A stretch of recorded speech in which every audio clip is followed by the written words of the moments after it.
Hey guys, this is a fun one.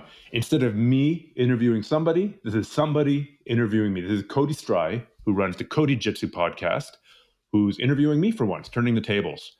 And so I'm going to be releasing this on my podcast as my episode, and he's also going to be releasing it on the Codyjitsu podcast. I hope you enjoy. Hey there, I'm Stefan Kesting, and this is the Strenuous Life Podcast.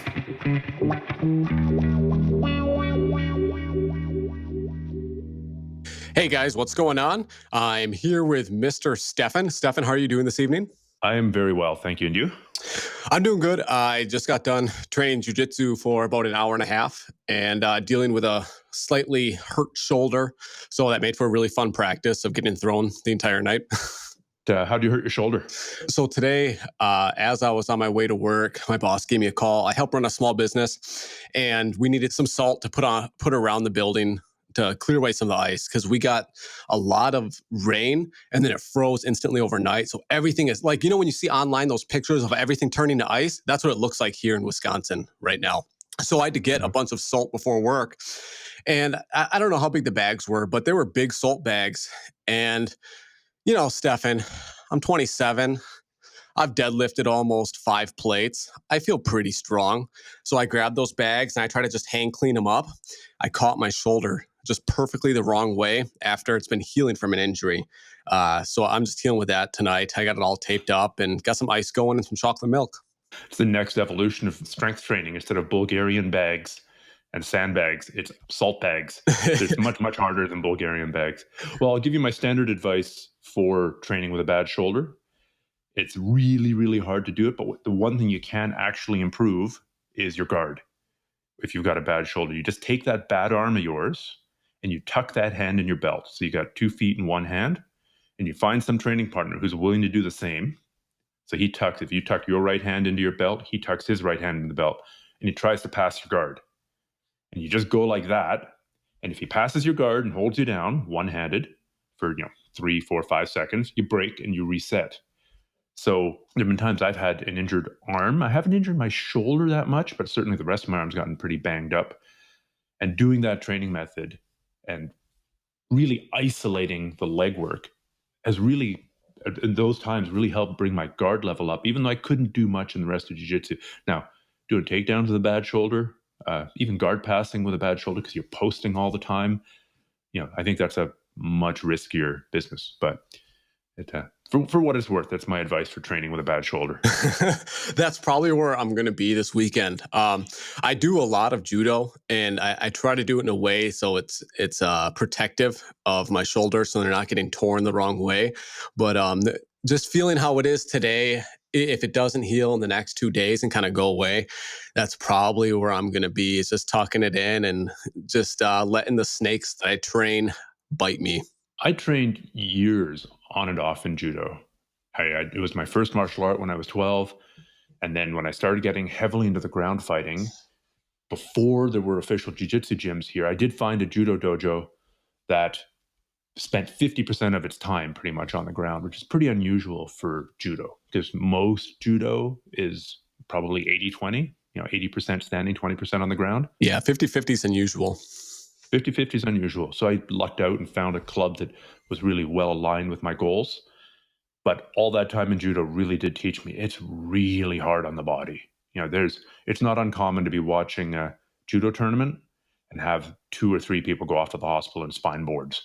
It's the fact that we're wrapped up in gis, and the bigger arc you throw me in, and the more dynamically you deliver me back to the ground, the more the closer you get to an ippon and win the match. It really does incentivize higher impact, greater velocity, more momentum, and more injuries. In a way that most types of wrestling don't. Right, with a lower, with an ankle pick, which would get you disqualified in judo. With a single leg takedown, which would get you disqualified in judo, even with a double. Now, of course, you could do a double by going in for a double, picking the guy up and slamming him. You do see that. But most doubles aren't really high amplitude doubles. And thus, I'd say the average double is safer than the average, Uchimata, the average, Harai Makakomi. Well, anything's pretty much safer than a Harai Makakomi. But yeah, I feel bad. I had a guy who dropped in my judo class lately. He's a good Jiu-Jitsu white belt. He actually has, I think, like 3 or 4 years of experience and a lot of wrestling experience. So he actually had okay ukemi. And we were playing around and I threw him a couple times. And then funny you say Harai Maki Komi. I had a Georgian grip. And then I went to go throw with like an Ogoshi and he ran around. So then I swept his leg with a Harai as I did it. And I spiked him. Onto his head?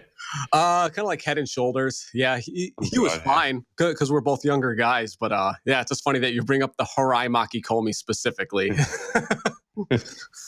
I mean, I remember being taught in judo by one of the instructors, the fine art of when you throw your opponent to land on him with your knee accidentally before rolling over top of him. So not only have you slammed him into the ground, you've now spiked him with your own knee as you lose balance, break a rib, then roll over top of him. And if you can't continue, he can't continue. You win. So how was training in that dojo? It was actually pretty good. I think he was one of these guys who liked to talk tough. And his presence was balanced out by a considerable number of other instructors. So I'm always talking about how the head instructor of a club sets the tone for everything. Mm-hmm. But I think sometimes you can have one hard ass, and then if you have 5 or 6 not quite so idiotic hard asses, it does balance out. So he was actually a fairly caring instructor despite saying these things, and I think he was more along the lines of whatever you do in competition is what you do in competition, and what you do in class, if you do that to someone in class, we're going to beat you up. So training there was fine. That's cool. You brought up injuries in judo, and this is a really interesting topic for me because I honestly think if you're seeing a lot of injuries in judo, in the art, not the sport, in the art of judo, you might be training it incorrectly. In my opinion, and here's why. Okay, traditional judo, where do you mostly throw from, Stefan? What's one of the first throws that you learn? Kosotogari, the outside leg trip. Okay, would you teach that as the first throw that someone learns? Just if you're teaching regular stand-up, whether you want to call it sambo, judo, wrestling, BJJ, would you teach an Kosotogari to a day one person who's strong with strong legs and is going to try reaping as hard as they can? Well, I'm biased here because when I have done various martial arts that involve takedowns, that is inevitably one of the first throws that they teach because it's essentially a modified schoolyard trip. Mm-hmm. When I'm teaching now, people who are starting out with grappling, I do tend to gravitate more to the wrestling type takedowns, like single legs and double legs. So I would say that historically, I've usually taught Osoto or been taught by other people Osoto fairly early in the progression. So for the people who don't know what we're talking about, Osoto is when you and I are standing in front of each other and I take my right leg, I bring it across our bodies and I hook behind your right leg and then I throw you back. But I mean, it can be a hard fall. I have knocked people unconscious with it. I didn't want to. They just didn't know how to fall. That's funny. What do you think the safest throw is to throw somebody without hurting them?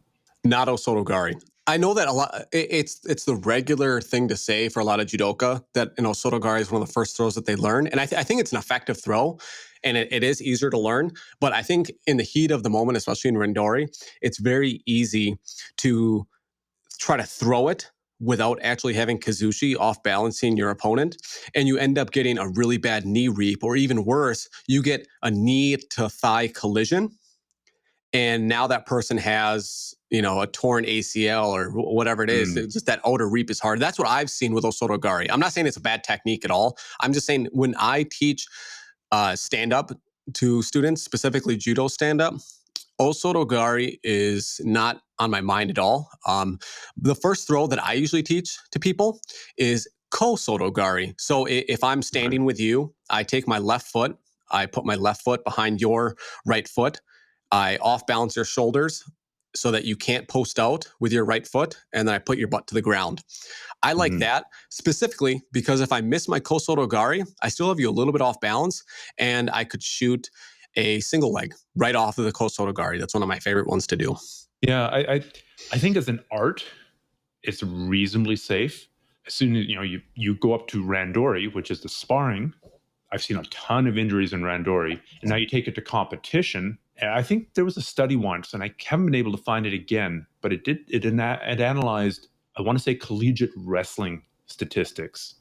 And it turned out that as soon as you went from practice to competition, your chances of getting injured per unit time, the number of injuries per hour, went up by a factor of 40, just going from training to competition. And I could definitely see that, just that additional level of hype, that additional level of adrenaline, that additional disregard for safety, that tenacity. Oh, I've almost got this. I can't let go. I can't let go. I can't. Oh, snap.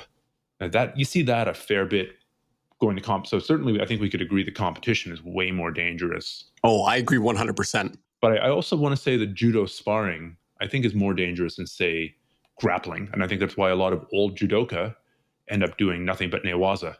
Or alternately, they go into aikido, which boggles my mind. But I've seen that those two paths quite a bit, where they're not doing any more stand-up, but they are doing newaza, or they're going into other softer martial arts. I do agree with that. See, the thing is, when I say that I don't think judo is ultra dangerous, the art of judo, in this specific point, I say that not comparing it to BJJ, because BJJ isn't really, if you're only doing the classic, I'm going to play guard and Stefan's going to pass my guard. Yeah, that's not dangerous at all. But it just in and of itself, I don't think judo itself is that dangerous. Stay away from Kani Basami. Don't do reckless sacrifice. Yeah, right. Well, I've crunched somebody's ankle really badly, and one of my best friends had his knee had to have ACL surgery after being on the receiving end of a Kani Basami. And then at the same club, another guy, I wasn't there that day, he also had his knee jacked by this flying scissor throw. And given how this was in a jiu-jitsu context, I did in high school, because I did judo in high school, I did do a Kani Basami on somebody, and he was a friend, and I just knocked him completely out. I felt so bad because we were on a marble floor when I did it. I don't know. I was an idiot. Was it forward? Idiot. Was it forward or backwards? It was backwards, but as the back of his head hit the ground. He didn't know to fall. He didn't know how to fall. And here I was, I wasn't doing it crazy hard, but anyhow, it's a great throw. It's a fantastic way to counter. There's even conspiracy theories out there that the reason they got rid of it is because it's such a great counter to Uchimata, which is one of the high-scoring, beautiful judo throws. But typically you set up Uchimata kind of like you're side on to your opponent, kind of like a boxer. You're standing a little bit sideways, which is the perfect setup for the flying scissors. So the conspiracy theorists, I don't think they're right. I think the reason it got banned is because one of the really big all-time great judokas, Yamashita, got his ankle jacked by a flying scissors. I think that's why they banned it. But the conspiracy theory was they got rid of it because it was a beautiful counter to one of their favorite throws that they wanted to keep effective. I think both are right. The thing is that judo, once it transitioned to that Olympic sport, it wanted to be spectator friendly. It didn't come down to efficacy exactly. Obviously, it's still very, very effective, but the fact that it's part of the IOC, people need to find it somewhat entertaining, which is probably why they did away with leg grabs, because it can be a stalling technique. I haven't looked into it that deeply. I always assume they got rid of they've banned so much of the gripping in judo effectively, right? They've banned a lot of the, they basically, you touch the legs, you're gone. You get some unorthodox grip, like over the back and like what you were calling a Georgian grip or grabbing the belt. You've got a super limited time to use it. But if you want to stand there in the classic collar and sleeve position that you see in every judo textbook, you can do that for a long time. So I've always kind of assumed that it's just sort of the old guard in judo trying to preserve this image of this platonic ideal that they have of perfect judo, of what judo's supposed to look like, and trying to stop it from evolving. It'd be kind of like passing rules in a jiu-jitsu context, saying you're either in closed guard or you're not in the guard. That, being the second your ankles unlock, that the person gets the guard pass points. Well, what about this open guard stuff? No, that's not the guard. Because people really, 20 years ago, 25 years ago, there were schools where you didn't open your legs. You were using the guard was the closed guard. You crossed your ankles behind your opponent's body, and that's the way it stayed. And, when people started opening their legs, when guys like Draculino started doing the spider guard, when I don't know, would it have been Leo Santos? Certainly he was an early adopter of the butterfly guard. I'm trying to think of the first guys who started using the butterfly guard, when guys started using the De La Riva guard. These were huge innovations. And if the sport had been intent on micromanaging to try and preserve this perfect ideal of this art in the distant past when men were men and the art was perfect and everything was good, they could have done it there too. And they have sort of done that with leg locks, right? With the reaping rules as to, if you put somebody in a 411 and you touch the other leg, not even with a heel hook, that the knee will suddenly explode and you will lose. So there has been some manipulation of the rules to preserve what the vision of the ideal, historical, beautiful jiu-jitsu is. But judo's done it way more. Judo has really micromanaged their sport to an extraordinary degree. Yeah, that was beautifully put, by the way. But yeah, I'm not a fan of that at all. Sometimes I'll go to judo seminars around the Wisconsin and Chicago area. And I remember one time I was doing some grip and the sensei says to me, "Oh, Cody, Shido, that's a Shido. No, can't do that." And I told him, "No offense, sensei, but I'm not going to the Olympics. You don't have to worry about me." It's funny because I remember when the 50-50 guard came into jiu-jitsu and people were talking about it as if it was the end of the world. This is a stalling position, pure and simple. This is the end of jiu-jitsu. And then people figured out how to be offensive from it, and people figured out how to defend against it and get out. And it's actually a pretty dynamic position once you understand it. Now, it sort of did stall things for a year or two when people had to figure it out. Kind of, I imagine the same thing's going to happen with a worm guard and all these super weird lapel guards. It's not my cup of tea. It's not how I like to play my jiu-jitsu. But I have to acknowledge that allowing creativity is going to mean that the sport goes in some direction. Some parts of the sport go in some directions that we're not going to like. And hopefully we don't end up with the perfect grip or the perfect strategy that means you're automatically going to win. I don't think that's going to happen. If through innovation we get to some solution that answers everything, I don't know, the inside out worm guard is just completely impassable and there is no answer to it. Well, that's the end of the sport. Maybe we'll have to ban that. But the sport has evolved a ton since I started doing it. Yeah. When did you start, Stefan? Well, there's sort of 3 or 4 different starts. I did judo when I was 12. So that was some grappling, exposure at least to the idea of trying to push someone into the mat. Then when the Gracie in Action tapes came out, I think in the late 80s, my training partners and I in Kajukembo immediately saw that there was something here. We didn't know what it was. From Gracie in Action 1, we pretty much gleaned that it was better to be on top than on bottom. And if you could get on top and sit on the guy's chest, the mount, that you would probably win the fight. So we started fighting and sparring and wrestling. I mean, we were pulling hair and doing all kinds of stuff. But at least we got the basic physical understanding of 2 bodies rolling in space and trying to go for the top position. I think Gracie in Action 2 taught us that if you had to be on the bottom, it was better to put the guy in your closed guard and close your ankles around him. I think that was my big revelation from watching Gracie in Action 2. So that wasn't high-level jiu-jitsu, not at all. So this is late 80s. Yeah, late 80s. And, we had a little bit of judo background, a little bit of shoot wrestling background, a little bit of classical jiu-jitsu, a little bit of amateur wrestling in our little group. And so it wasn't entirely technique-free, but it was very much cobbled together. I would say then in the mid-90s, I went back to judo, early mid-90s, I went back to judo with an emphasis on the ground. That was really my only goal and my main goal there. And like I said, I did find that one judo club that did have fairly evolved groundwork. There was a hilarious story that one night a visiting Japanese judo team, they were on tour in North America, they came to train there. And it quickly became evident that it wasn't a training session. It was basically a King of the Hill session. So we started out with the tachiwaza, the standing work, throwing work. And basically, especially their gripping was so good that a lot of our guys were having real problems throwing them. So then I was getting super frustrated with the gripping. So I went in for a low single on this big fat Japanese guy who sprawled on me. I saw 250, 260 pounds dropping down on my head as I did it, and my foot exploded. So I ended up having a Lisfranc fracture dislocation in my right foot, which required 2 surgeries to save the foot. What did you try throwing him with? Like Tayotoshi? No. I had given up on the upper body standard judo game. I was like, I'm going to take you down. And this was before leg grabs were legal. I'm going to go in for a low single. Okay. It was still legal at the time. It was unorthodox, but he did sprawl. And basically, imagine jumping off of a high wall and then landing on the balls of your foot. So you're shock loading through the forefoot and the arch. So the arch just exploded.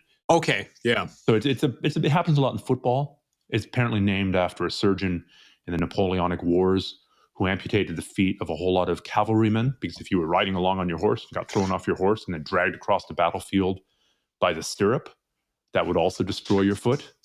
So the treatment in those days was amputation. So that's your starting point for mid-foot fracture dislocation, amputation. So I'm very glad that I'm walking and running and doing jiu-jitsu now. And so anyhow, I'm sitting at the side of the room because I haven't gone to the hospital yet. So the Tachiwaza was very, very definitely in favor of the Japanese visiting team. Then we hit the ground, and because it was a ground-intensive club, the Japanese guys were getting tapped out left, right, and center, except they had a couple of rules. One was, if you're caught in a choke, don't tap until you go unconscious. So they didn't know much groundwork, but they had this super old-school mentality. Their coach was yelling at them.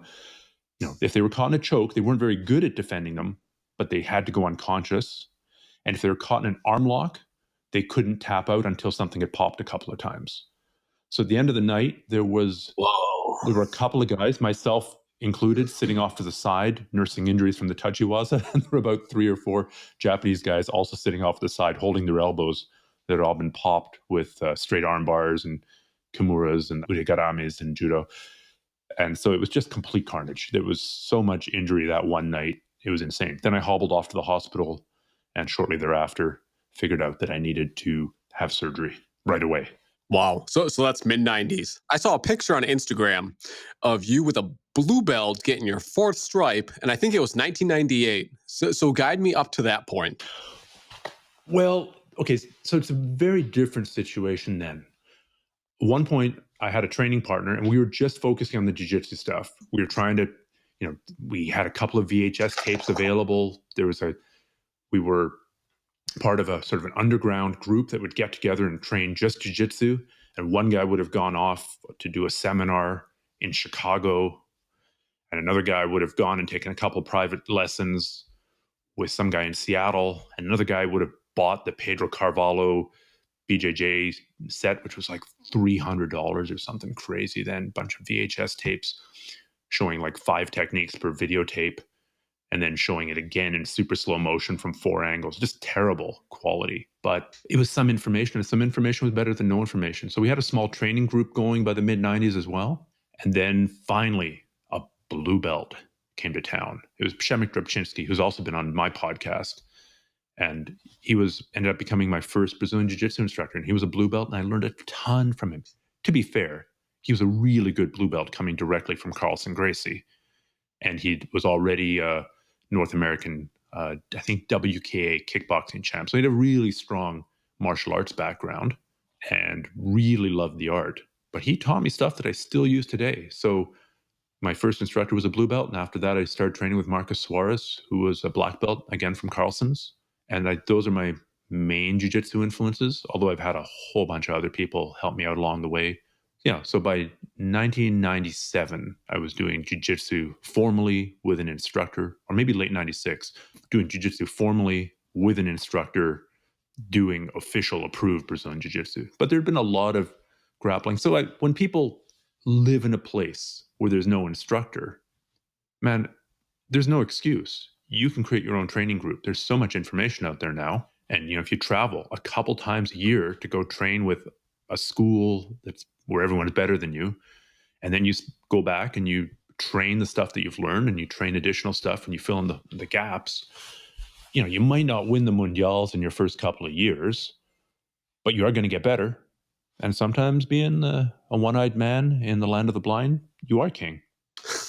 That actually speaks to me quite a bit. In central Wisconsin, Brazilian Jiu-Jitsu is not nearly as developed as the east and west coast of the USA. So I'm a 2-stripe purple belt with judo and wrestling experience in central Wisconsin. The next highest rank within a 2-hour drive of me is a brown belt.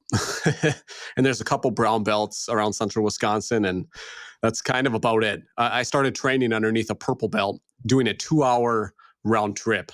Wow. So hour there, hour back. Yeah, I do that 3 days a week. I did that for a couple of years, and then I kind of got my own little study group going that turned into a gym. Those people are probably lucky to have you. And it's also a great time to be doing that because, I mean, first of all, you've got YouTube for just sheer content. Secondly, you've got now some really good, I wouldn't suggest running out and getting those Pedro Carvalho videotapes from 100 years ago. I mean, they were pretty good for their day. I think here, this is something I was thinking about the other day. With all this free content out there, right? If we wanted to do a new jiu-jitsu technique every 5 minutes and we just called up a new one on YouTube, we could be there for 5 years doing a new technique every 5 minutes easily.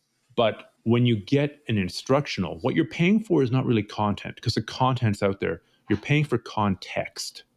You're paying for putting all this material in whatever part of the game, whether it's guard passing or spider guard attacks or finishing from the back or takedowns, you're paying for somebody to put that into a context and a progression so that it makes sense and that the parts hook together and that the quality of what you're learning has been vetted. Because, I mean, unfortunately, and I'm totally willing to accept this, it's a good thing overall, but one of the downsides of YouTube is that anybody can put up anything with any color belt around their waist of any legitimacy, right? If you want to come up with some absolutely idiotic guard pass and you've got a compliant training partner who helps you, you can put that out there. And somebody in Wisconsin who's a white belt might look at that and go, well, I wonder if that's what I should be training. So that is the downside of all this information. But I think in general, the amount of upside compared to the amount of downside is huge because this is all free information. It's a huge reservoir that's accelerating martial development so much. And then, of course, if you have the resources to get an app, to get a DVD set, if you still do DVDs, to do an online training thing, to do some kind of, to join a membership site, to get context. Oh, I've joined MG in Action. And now I see how Marcelo's butterfly guard sweep ties in with his arm drag. And now I see how it ties in with a guillotine. This makes sense. This is the context. So you're paying for the context. You're not paying for the technique. I'm going to go off topic here. Your ability to describe and articulate the importance of the content you would get from someone who actually creates purchasable jiu-jitsu content versus free content that you find sporadically online is very, very, very impressive. As you were talking, I was listening to you, but I was also thinking about just listening to you speak. You can very much tell through the articulation and the thoughtfulness that you have been a black belt for a really long time. You've had a lot of time to ponder about the differences between a quality technique here and then a quality technique here that's put in a series where you get to see how it's actually implemented. I've also been a nerd for a very long time, so that might help with the articulation as well. It might. I wanted to ask you, when did you get your black belt? Because you've been a black belt since before. I remember watching your videos as a white belt, Mr. Stefan. And Stefan is they help. Or Supreme Sifu Puba Sensei Senpai Grandmaster. One of the two, but I think I'd prefer Stefan. Yeah, I remember watching your stuff before I was even a white belt. I was doing no-gi MMA at some MMA school, and I was watching your stuff, and I remember your 16 fundamental jiu-jitsu techniques, and I based my game around that. I based my game around knee shield because you said it was good, and it was good. Okay. I got a lot of people with knee shield. Awesome. Yes. So how long have you been a black belt? When did you get your black belt? I got my black belt New Year's Eve, 2006. And that was a big deal because my main training partner, or a couple of my main training partners had gotten their black belts a couple of days earlier. I think it might have been like the 29th, January 29th. And I knew my black belt was coming, but if it had come in the new year, it would have forever held it over my head that they had gotten it a year before me. So I got it just a few days after them because I'd been working that day and I couldn't make it down to the big promotion. So January 31st, 2006. So roughly 9 years after I started formal jiu-jitsu training. Wow. So 9 years from white to black belt. What would you say was your biggest hurdle between being a practitioner that knows jiu-jitsu and is good at jiu-jitsu versus who you became when you earned your black belt? What would you say is the biggest difference there? That's tricky because I had been doing martial arts a long time before that. And some of them were more effective, some of them were less effective, but all of them were hard.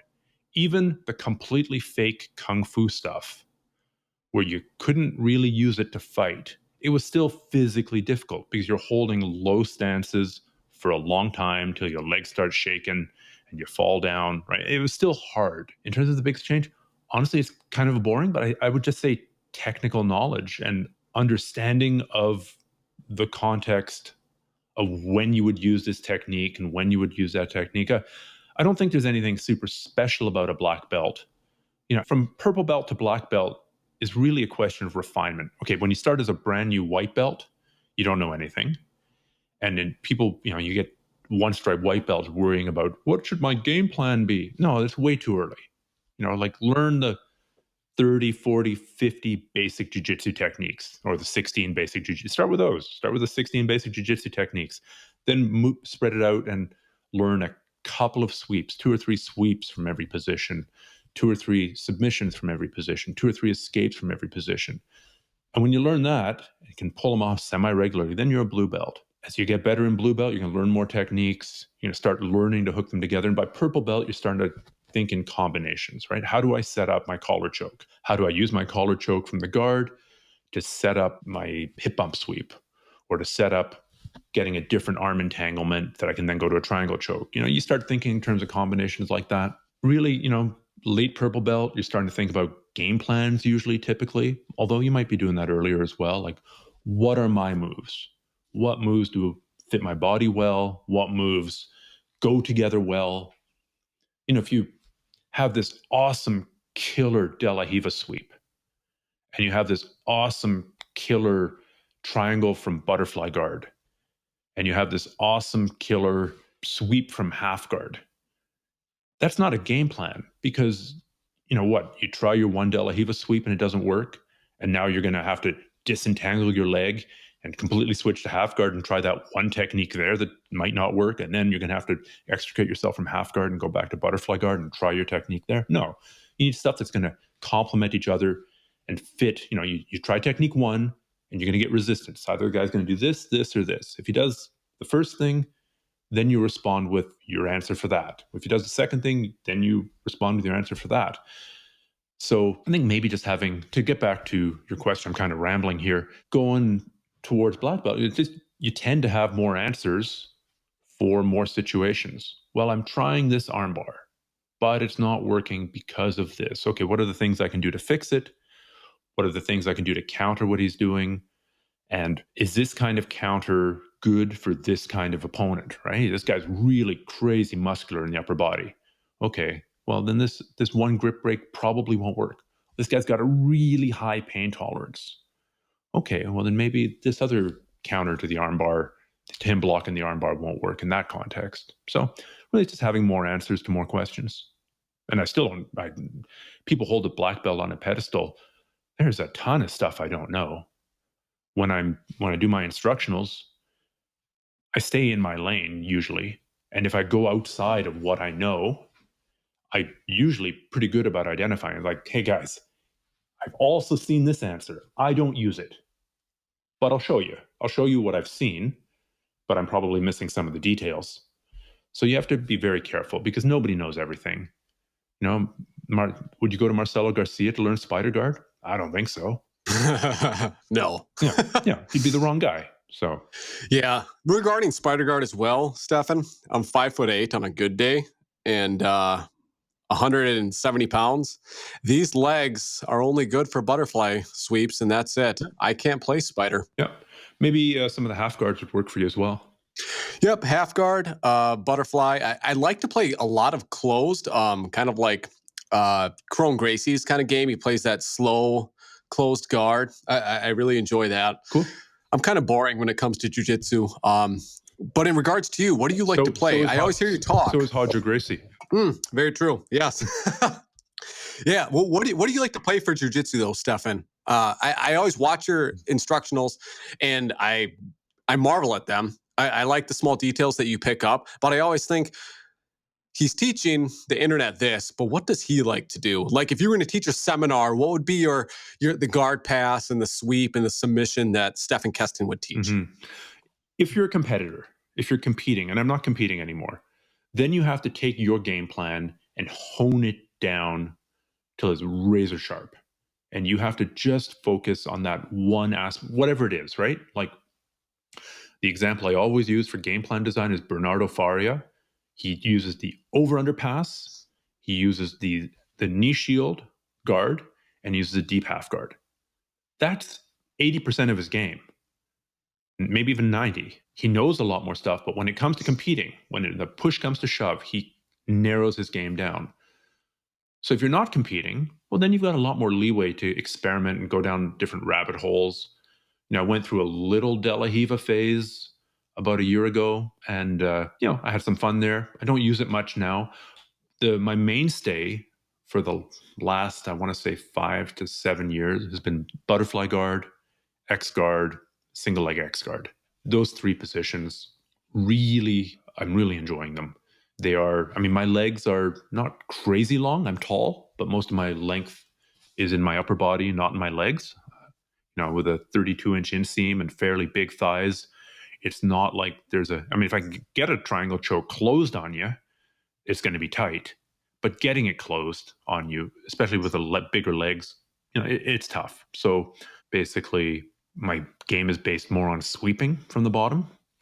Then the passing game, that has changed as well. In the last 6 months to 8 months, I've really been focusing on the over-under guard pass. I think that, I've been focusing on it as sort of an old, slow, broken man's guard pass because, I am 48. So that way I don't have to stand up and run. I can just drive pressure. And eventually the guy basically lets you pass because it's better than being pressured. I've always liked the smash pass, one arm under the leg. I do it somewhat differently from most people, but it works for me so far. There's various standing passes that I like. So my passing game isn't as structured as my guard game, right? My guard game, I pretty much know what I like to do or what I'm half decent at doing. My passing game is more, what do I feel like doing? Am I going to stand? Am I going to kneel? Oh, this guy's really driving me crazy with his grip fighting when I'm kneeling. I'm going to stand. So it's more reactive and more, whatever I feel like in the day. In terms of submissions, right now, I'm really grooving on the omoplata. No gi, I'm really grooving on heel hooks. But when I say heel hooks, I'm not applying the heel hook. It's just getting to the heel hook position and holding it, right? That's one of the beauties of the modern no-gi leg lock game, is that you're not really fighting like crazy to apply the submission. You're fighting like crazy to get to the position. There are about 12 major leg lock positions, just like there are various upper body hold, right? There's side mount, Yokoshio Gatame. There's Keza Gatame, headlock.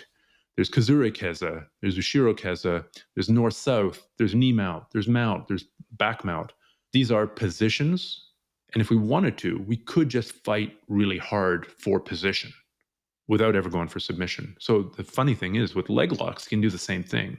You can fight really, really hard to go from outside ashi to 411. And if you can get to the 411 and you can hold it for a few seconds, then against most opponents, not all opponents, but against most opponents, applying the actual heel hook is kind of academic, or you're much, much, much closer to the end of the fight than you are to the beginning of the fight. So this sort of revelation that it's actually a positional game where you're fighting for positions has made leg locks a whole lot more fun because it's made it a whole lot safer.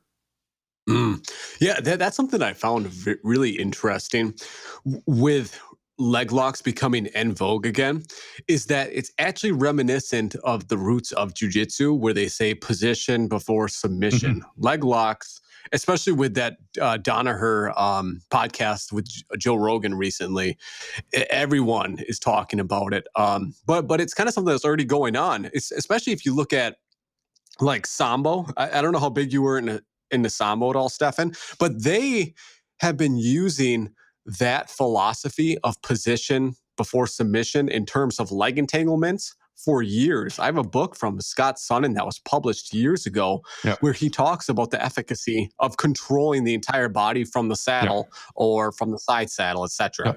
No, I remember that saddle information coming out of Scott Sonnen. I've met him, but I've not trained with him.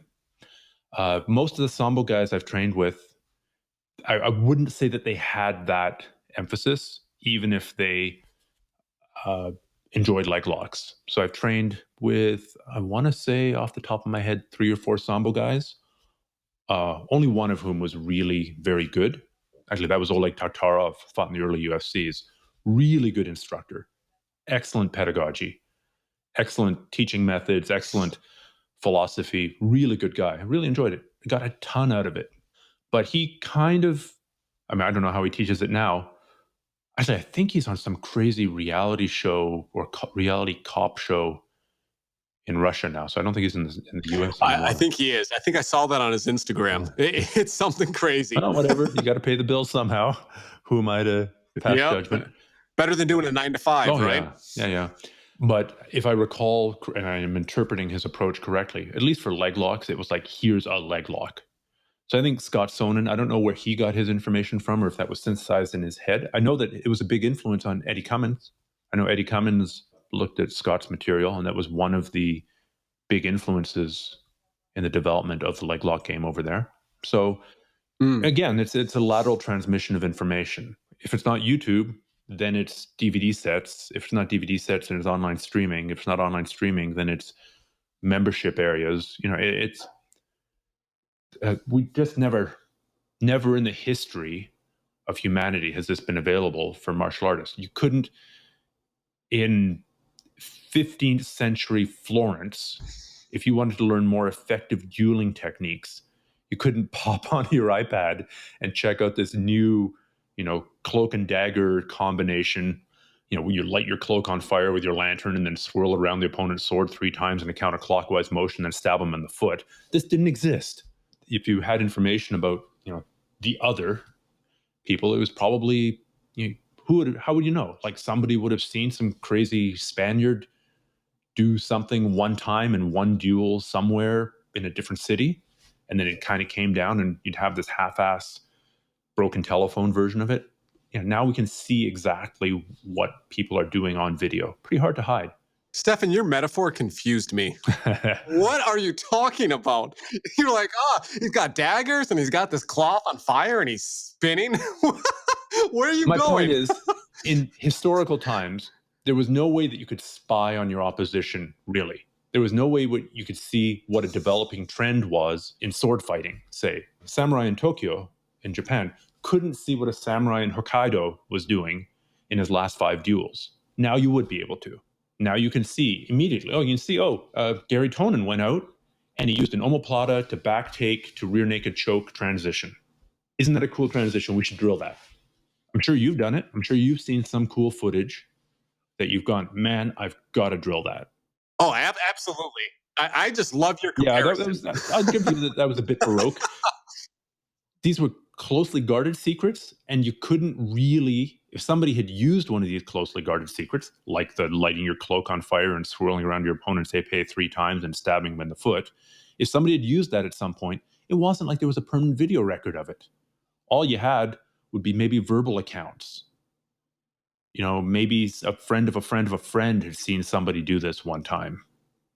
So then it becomes, it moves more into the realm of mythology. One time I saw a guy jump over a house My Kung Fu teacher can knock down 12 people from 100 feet away. It's the pace of the evolution is much faster now.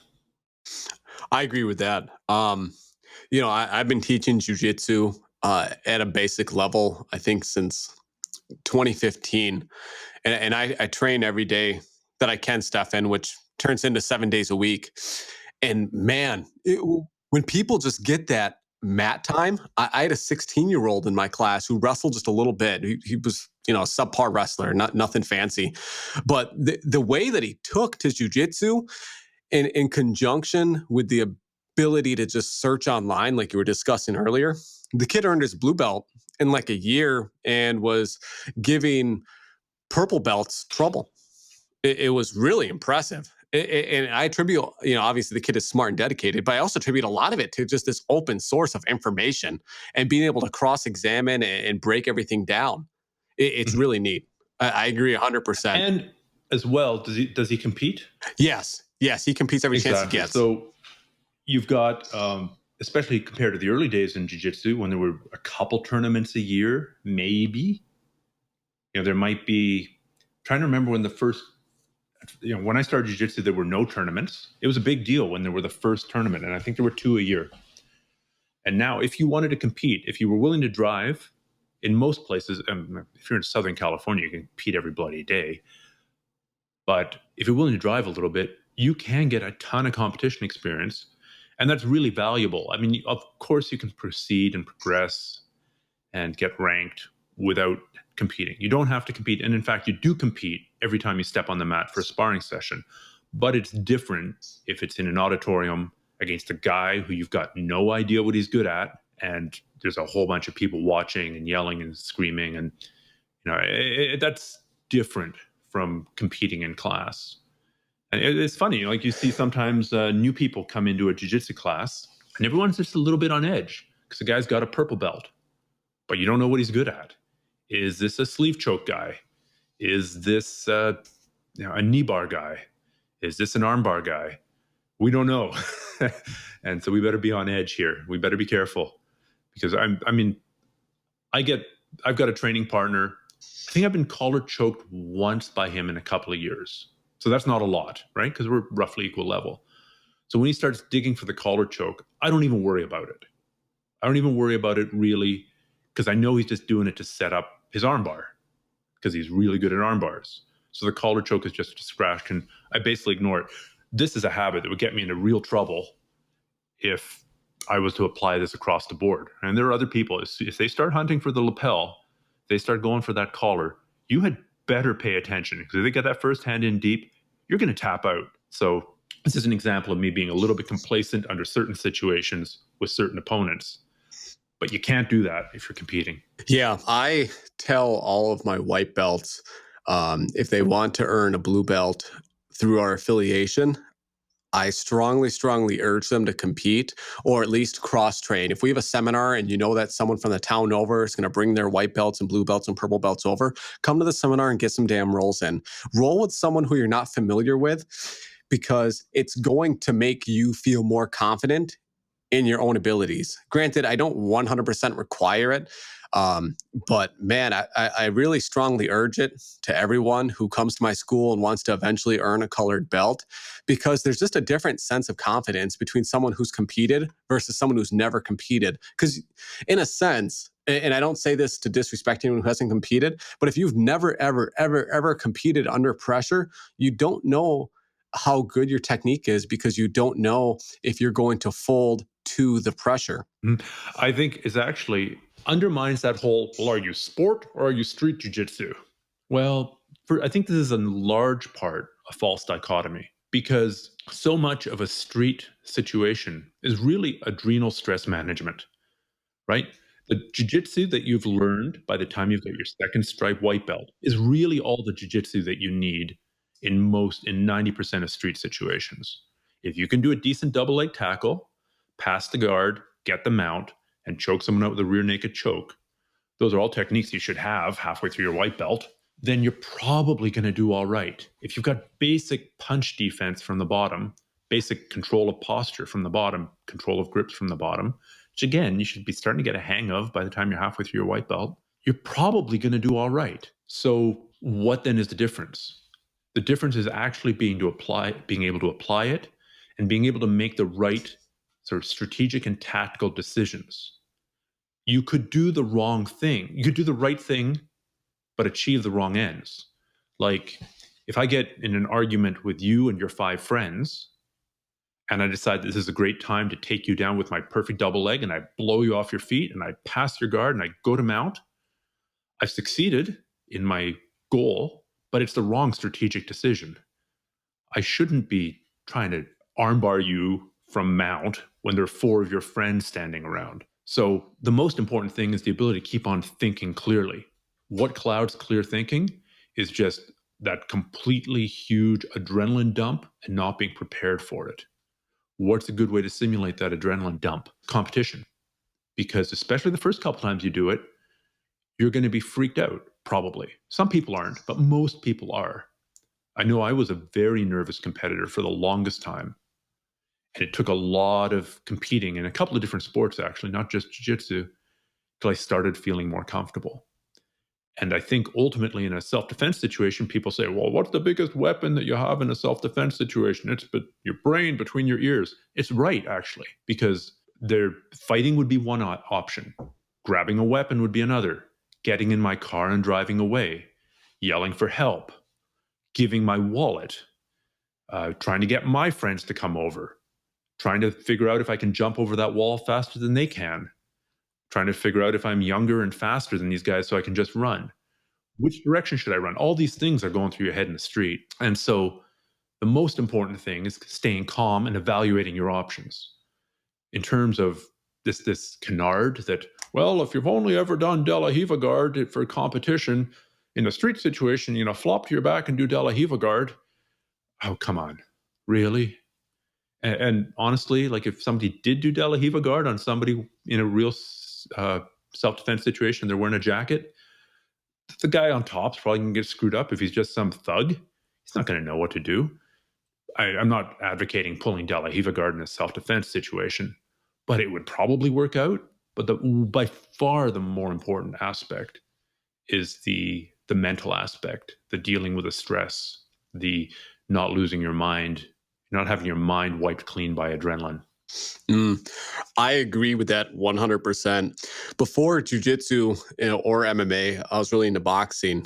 And the one thing that I would recommend for people if they want to see if their jiu-jitsu really works, and this has been said time and time again, but play around with strikes, because people don't realize it, but even just getting slapped in the face really changes the way that you're going to react, because your fight or flight, if it was being activated before the slap, it's in overdrive after you get touched in the face, or even if your chin gets moved or rocked a little bit, your fight or flight is now blaring, all the bells, all the horns, all the whistles. It's all going at once when you actually get hit. What are your thoughts on that? I know that you've done a lot of martial arts. You've probably been hit in the face more times than any of us I've been can hit in the count. head more times than is good for me, definitely. And I can't count very high anymore because of it. So yes, 1, 2, 3, more than 3. I think I'm in the more than 3 category. Yeah, I would agree. And I think actually this whole, are you doing sport or are you doing street self-defense? The entire thing could be resolved by saying, okay, every 6 months for a couple rounds of sparring, you're going to put on bag gloves, you're going to put on a mouth guard, and you're going to do sort of pseudo MMA, with or without the gi. I don't really care. Maybe one time a year with the gi, one time a year without the gi. If you're a purple belt who's doing mostly competition and mostly doing, say, inverted guard, right? We'll pick maybe one of the least self-defense oriented guards. And that's your specialty. Your specialty is De La Riva and inverted guard. You want to be the next Keenan Cornelius. The getting hit in the face a couple of times, not too hard, will immediately calibrate your game. And it might wake you up and go, oh, right. No. It's self-defense time. Let's completely modify this game. We're going to go to a long-range open guard, close guard. And if I end up in some other guard, man, do I really want really super good control of the grips. If I do have this guy in spider guard, I am going to, because we're wearing a gi, this guy's going to be strung out like a scarecrow. And there's no way he's getting his hands back because otherwise he's going to punch me with them. There, problem solved. 90% of your self-defense training right there is just calibrating what you know, because the basic jiu-jitsu stuff works in that situation. So you might just need to be reminded of it once in a while by getting popped in the face. I'm not saying every day, I'm not saying every month, I'm not saying super hard. But as you point out, just getting clipped on the chin, you're like, ding, ding, ding. Okay, no more screwing around. This actually reminds me of a conversation I had with one of my white belts earlier this week. We were working on knee shield guard, and he said, "Hey, Cody, I mean this objectively, and I don't mean any disrespect, but I don't like knee shield guard because why would I play that if I could just play foot on hip guard or closed guard?" And I thought it was a fair remark. Why would you do it? If you feel like your knee shield guard is more compromised to getting past than those other two guards, why would you play knee shield guard? And then I said, Mr. White Belt with the question, "You haven't trained jiu-jitsu with strikes yet, have you?" And he said, "Well, no, you're my teacher. I haven't trained with strikes yet." And so I had my assistant instructor try to hit me from knee shield guard. I said, "Okay, try to slap me in the head, Mac." Mac is my assistant instructor. I said, "Try to slap me in the head. Just don't hit me too hard, but try to touch my head as much as you can." And lo and behold, he couldn't touch my head. And then I said, "Okay, now we're going to go to closed guard, and I don't have any grips." Obviously, he could touch my head right away. And then we did the same thing from foot on hip guard. And although it was more difficult for him to touch my head from foot on hip guard, he could go straight down the middle because your feet are on his two hips on those two planes. And then he just goes straight down the middle, almost like he's kind of jumping into a like a tomoe nage sweep in a sense, or like a double foot hip sweep. Like he just jumps right down the middle, like MMA style, and boom. Yes, exactly. Yeah, like a flying fedor punch. And then so I said, Mr. White Belt with the question, if I play knee shield and I stay on my side and I put my hands to my ears and I control his wrists as they come in, can he hit me as easily? And he said, "Well, no." And I said, "Okay, so why do you think this is something that is used in Brazilian Jiu-Jitsu, and why do you think I teach it? Aside from the sportive components, because I play knee shield and I mess him up with it, but that's besides the point." And he's like, "Oh, well, strikes." He's like, "I never thought of it with strikes." And it's interesting because I'm not necessarily a self-defense advocate. I think you should do the jiu-jitsu that you enjoy most because that's what it's about. But at the same time, if you want to see the roots of something, relay it back to a combative context. And I think it reveals a lot of truth. In this case, for my white belt student who was learning about knee shield, he learned that knee shield was a very good tool for self-defense. I forget who it was. I was talking to somebody, and the name's going to come to me as soon as we finish this podcast. It's going to come to me in like 5 minutes. And his point was that jiu-jitsu with strikes is good jiu-jitsu. For example, if you are using closed guard, you should be trying to break someone's posture, right? You shouldn't just be letting them sit up and hang out. You should be breaking their posture, controlling the grips. If somebody's punching at you, you will automatically be doing your best to break their posture and control the grips. So by occasionally including strikes, or at least awareness of strikes, if you stop in a position that you're using and ask yourself, is this strike proof or is this reasonably good against strikes, then you're probably doing good jiu-jitsu, even if you're not doing any strikes at all. And I thought that was an interesting paradigm. I to some extent, this whole thing evolves, right? Like if I told you 10 years ago or 20 years ago, okay, my strategy in this MMA fight in UFC 5, I'm going to come out, I'm going to throw myself on my back, head towards my opponent, slide across the ring, grab your leg, and then try and do a breakdance move into a heel hook. You would have thought I was insane. First off, I'll tell you that leg locks don't work, Stefan. Yeah, that's true. We would have ended up in that classic situation where the Brazilians would fight the Japanese, and if the Japanese guy did a flying leg lock and it worked, the Brazilian guy would have his leg destroyed or not tap, but completely have his leg messed up. And then if it didn't work, the Brazilian guy would take the Japanese guy's back and choke him out. Can't tell you how many times that happened. Don't forget that the Brazilian crowd members would throw their shoes into the ring as well. That's right. But what I've described is the Imanari roll. And I just did a video on the Imanari roll. And as I point out in that, Rory McDonald, Imanari, Ryan Hall, they've done this move in MMA and with varying degrees of success, but it's rarely ever ended terribly for them. Or, I thought, well, this deep half guard stuff, it's very, very interesting for jiu-jitsu. This would never work in MMA. Then along comes Nogueira, and I believe in his fight against Tim Sylvia, pulls off a deep half guard sweep. So now I was taking the piss out on the inverted guard, right? Like, let's take the least street combative guard that there is, inverted guard. Well, maybe. Or maybe we're going to be surprised and somebody's going to figure out how to use it in MMA. I don't see how, but just because I don't see how doesn't mean it isn't going to happen. I used to think that the butterfly guard was not, this is many, many years ago in the late 90s. I didn't think the butterfly guard was, MMA applicable. And then I'm trying to remember, TK Kosaka used it. I want to say Carlos Newton used it. I think those were the first couple of guys that I saw anyway. And they used it. Carlos uses it. So they had to modify it, but it worked.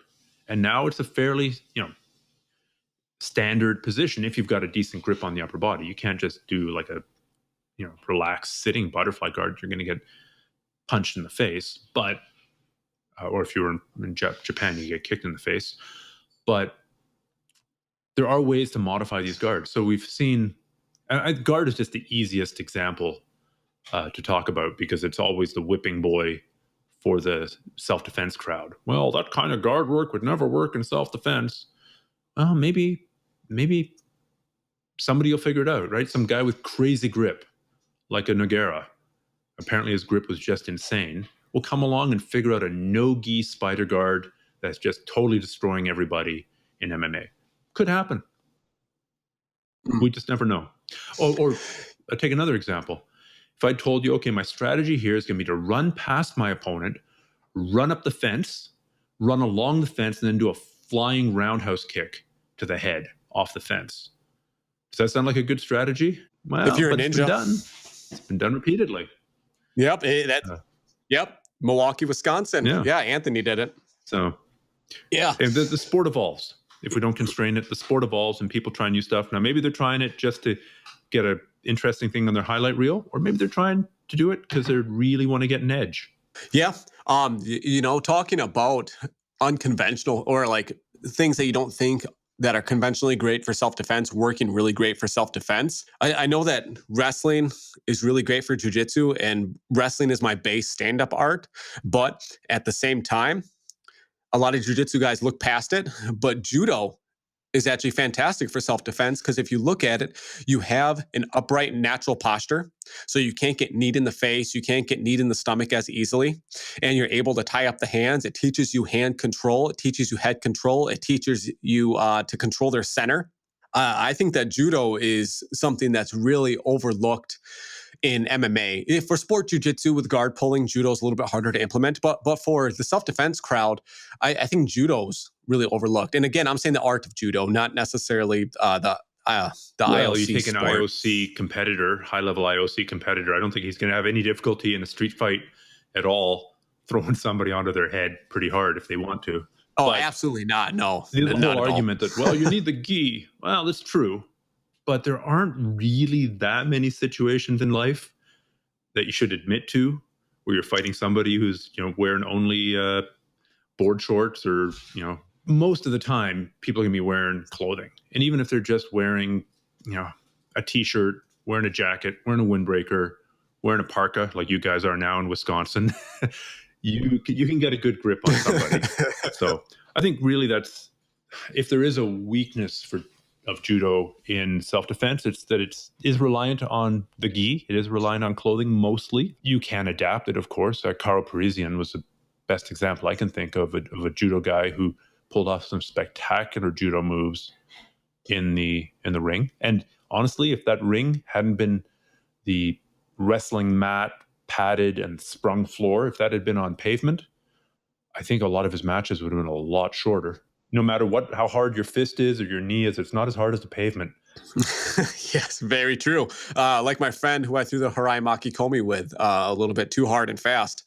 If that were pavement, it wouldn't have been fun at all. Yoel Ramiro, even though he's not necessarily a judoka by name, he uses a lot of Ashiwaza. He hit a really, really sharp Hisaguruma in one of his last fights. I think it was with Luke Rockhold. No, it was with Chris Weidman. He tossed him. He put him flat on his back, put him right on his ass with a Hisaguruma. It was really great. And again, that would be no-gi judo, or in this case, Greco-Roman wrestling. I don't remember what he medaled in when he was competing in wrestling. I don't know if he was a Greco guy. But yeah, it's really interesting to see. Well, there are only so many ways to throw somebody to the ground. And I'm sure that, if you were the Turkish oil wrestling champion or the Swiss Schwingen champion, that's not swinging, you perverts. That's Swiss wrestling style called Schwingen. Very unfortunate name because it probably means it's going to stay very regional. Any of those guys, if you're used to fighting somebody who's trying to push you around and your goal is to pick them up off the ground and hurl them to the floor, you're going to probably do all right. If you can learn a few ways to deal with strikes and then ideally have a way to finish up on the ground. But, getting picked up and tossed on your head, that's an exhausting process to be the recipient of. Yes, especially with zero ukemi, a big throw like that. It triggers your flight or fight response instantly, and it leaves you dazed because if you're not used to being thrown over and over and over again, like a lot of these guys are, you get thrown, and probably for literally a solid 2 seconds, you do not know where you are. It's such a surprise. My judo coach always says that. He's like, because he knows that I do jiu-jitsu and he loves jiu-jitsu, but he'll tell me, you don't need to pass guard if you know how to throw. And it's very true. There's an element of truth there for sure. And it's nice actually, because more and more and more you see judo guys and jiu-jitsu guys cross-training. You see a lot of jiu-jitsu guys in judo clubs. It's no longer a rarity. And judo clubs are kind of used to that white belt coming in who's really, really, really good on the ground, but has no idea what to do on his feet. This is a common archetype to show up at a judo club now. And then there are more and more judo guys who are like, well, I should probably get better at the newaza, or, my body's too beat up from judo to do all this throwing. I should, focus more on the ground. You take a look at somebody like Travis Stevens in the last Olympics. He did pretty damn good using a hell of a lot of newaza. Now, his judo newaza is quite different from his submission grappling Brazilian Jiu-Jitsu newaza. By newaza, it's groundwork, of course. And he said as much, right? He said, when I had him on my podcast, he was talking about the differences of groundwork for judo competition as opposed to groundwork for submission grappling. And there is a difference. I have to believe that there's a cross-training effect, that groundwork is groundwork. But it is nice to see that there is this cross-training going on now in a lot of clubs. Yes. I think right now leg locks are the big explosion, but I foresee, and maybe this is just my own bias, but I foresee throws being the next meta that a lot of people are going to get into on the sports scene. I think that's tricky, maybe in an Abu Dhabi context when pulling guard is penalized, or where pulling guard is penalized. Hard to see if you and I meet in, I don't know, EBI or Naga or something, and if you're a complete unknown, then maybe. But if I saw you fight your last two opponents and throw them on their head, then what am I going to do? Automatically 100% of the time, and pull guard. And then all that is nullified by my one strategic decision to not meet you in an area of your strength and instead take the game to an area of my strength. And presumably, if you can beat me there too, then you're just a better guy. But I'm sure not going to give you that. When I was in a tournament, no-gi tournament, I ran into Chris Lieben. This is after they'd filmed. He's a guy in The Ultimate Fighter, the first season. Mm-hmm. And I think after they had done all the filming, but before they had it all aired on television, they were under an obligation to not compete in MMA. They weren't allowed to compete in MMA for something like 9 months after they did the filming. And so a lot of those guys were competing in submission grappling and jiu-jitsu tournaments. So it wasn't, hey, there's Forrest Griffin doing jiu-jitsu. Hey, here's Chris Lieben doing submission grappling. And I came out and go, Greco-Roman guy, trained with Randy Couture. I'm pulling guard. I think I'd pulled guard maybe twice in my entire jiu-jitsu career. I pulled guard that day and it worked out okay. It was a tough fight. I did manage to win it. It was very close. I remember being startled by the fact he put me in rubber guard. What the hell is he doing? Chris did, yeah. He's like, and I hadn't had that much experience going against guys in rubber guard. So I was like, okay, be very careful here. Be very careful. I think the right answer is just to keep driving forward. Drive.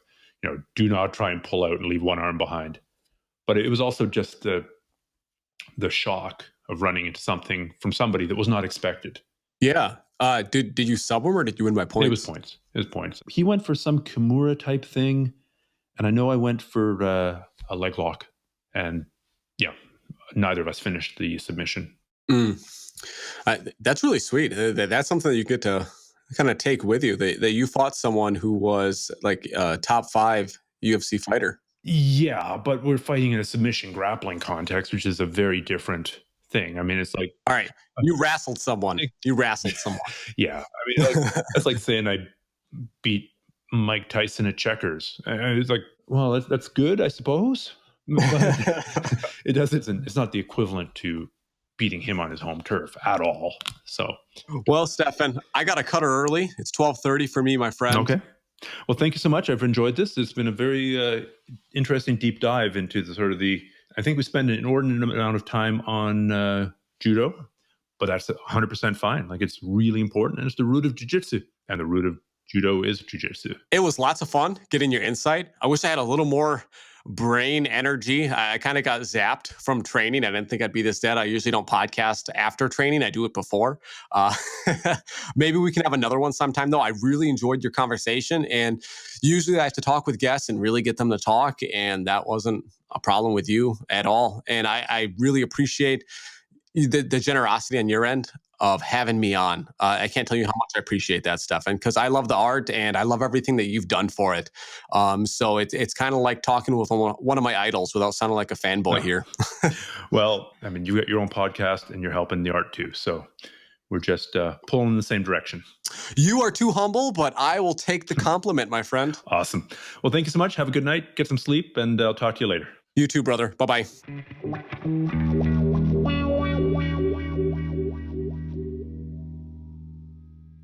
In addition to these podcasts, I also put out a regular newsletter on training. It's very, very jiu-jitsu centered. It's a ton of in-depth information about different aspects, different techniques, different tricks, different tactics, different training methods around jiu-jitsu, ground fighting, no-gi grappling, and even MMA a little bit. So if you go to grapplearts.com/newsletter, you can sign up for free. If you don't like what you get, there's an unsubscribe button at the bottom of every single email you're ever going to get. We'll part as friends, no harm done, you tried it out. But I get a lot of feedback from people saying that they found these emails super useful in their training, even a little bit inspirational. So go to grapplearts.com/newsletter and try it out. It's completely free. It always will be. There's no obligation. It's really easy to leave if you don't like what I give you, all right? Check it out. Take care. Good luck with your training.